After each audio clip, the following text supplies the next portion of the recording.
Шүүхийн шийдвэргүйцэтгэх ерөнхий газрын харьяа 429-р хаалттай хорхинг төрөлдсөн мэргэжлийн эмнэлэг нь Монгол Улсын засгийн газрын 2001 оны 8-р сарын 22-ны өдрийн 178 дугаар тогтоолоор шүүхийн шийдвэргүйцэтгэх ерөнхий газрын хэмжээнд хорих ял эдэлж буй болон урьдчилан хоригдохсдын дунд сүргийн өвчнийг онцлох, урьдчилан сэргийлэх, эмчилж совилох, диспансерын хяналт тавих чиг үүрэгтэйгээр байгуулагдсан.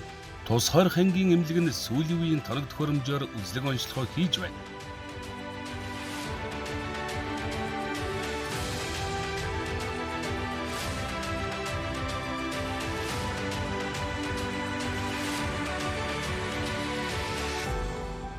Хоригдлын засрал хүмүүжилд эерэг нөлөөлөл үзүүлэх, хэдний мэдлэг боловсрол, бие даах чадварыг сайжруулах, цаашлаад өөрсдийн сурч мэдсэн чадвараараа ажлын байр бий болгон нийгэмд бие даан амьдрах нөхцөл боломжийг бүрдүүлэх зорилгоор керамик урлалын сургалтыг хорих ангийн орчин нөхцөлд зохион байгуулж байна.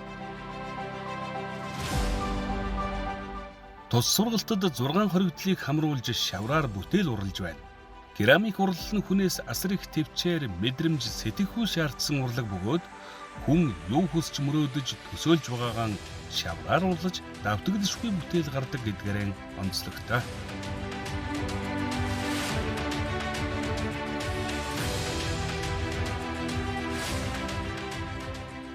Энэхүү урлагт суралцсанаар аливаад төвчээртэй, хүлээцтэй хандах хандлага, төлөвшөх, уур бухимдлан зохицуулж сурах, гоо зүүн мэдрэмж нэмэгдэх, шин санаа, бүтээл сэтгэлгээг хөгжүүлэх зэрэг чухал ач холбогдолтой юм.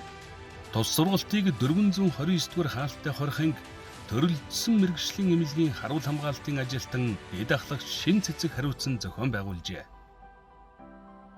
Тус ангийн шүүх шийдвэр үүсгэх байгууллагын ажилтны өдрийг тохиолдуулан аль багчдын ажиллах таатай орчин нөхцөлийг бүрдүүлэх, байгууллагын үйл ажиллагаа хууль тогтоомжийг олон нийтэд сурталчлан таниулах зорилгоор олон төрлийн ажил төлөвлөн хэрэгжүүлж байна.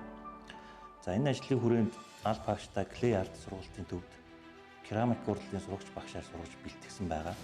Эдгээр сурагч багш нарынхаа сурсан мэдсэн зүйлсийг хүмүүжигч нартай эзэмшүүлэх зорилгоор керамик урлалын сургалтыг эхлүүлж үйл ажиллагаагаа явуулж байна.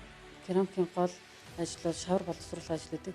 Шавар боловсруулах ажлаа сураад одоо өөрснөө гардаад хийгээ явж байгаа. Тэгээ өөрснөө боловсруулсан шавраараа бүтээл юм өөрийнхөө одоо бодсон зурсан зургийнхаа дагуу юм хийгээ явж байгаа. Тэгээ нийгэмшүүлэх ажилд маань ганцхан сургалтаар бол хязгаарлагдахгүй.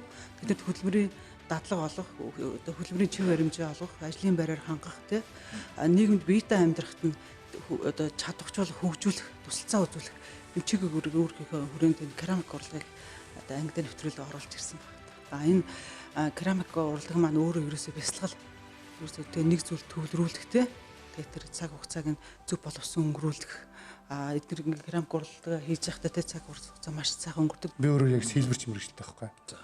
Тэгээд яг энэ сэлбэрч мэрэгчлээ одоо энэ керамик шавар дээр бас нэг холиод бас нэг ямар нэгэн уран бүтээл гаргаад тэрийгээрээ тэрнээсээ өөртөө кайф аваад бас өөрийнхөө сонирхлын дагуу янз янз юм хийж үзээд тэг би өөрөө бас нэг өөрийнхөө одоо нэг рок альтернатив чиглэлээр сонсдог тэр чиглэлээрээ ч юм уу бас өөрийнхөө одоо бага насны одоо чинь өөрөө би малчин хүн нэгсэндээ тав шоо мал тэгээ бас өөрийнхөө ан амтан тэр чиглэлээр ингээд янзаар хийж үзье гэж миний бас бодол байгаа л та. Тэгэл одоо энэ хүү багштайгаа бас өвлөдөд багшаас сурах мэдэх юм их байна.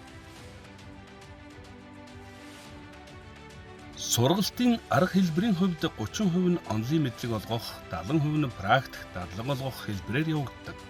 Эрхэн хязгаарлуулж нийгмээс тусгаарлагдсан хэдий ч сурч боловсрох эрхийнхээ хүрээнд ял эдлэх хугацаанд мэрэгжил олох сургалтуудад хамрагдаж суллагдан гараад эзэмшсэн мэрэгжлэрийн ажил хөдөлмөр эрхлэх сайхан амьдрах боломж бүрджээ. Хоригдлыг нийгэмшүүлэх ажлын хүрээнд анх удаа хэрэгжүүлж байгаа керамик урлал буюу шавар урлалын сургалт 429-р хаалттай хорих ангид амжилттай явагдаж байна.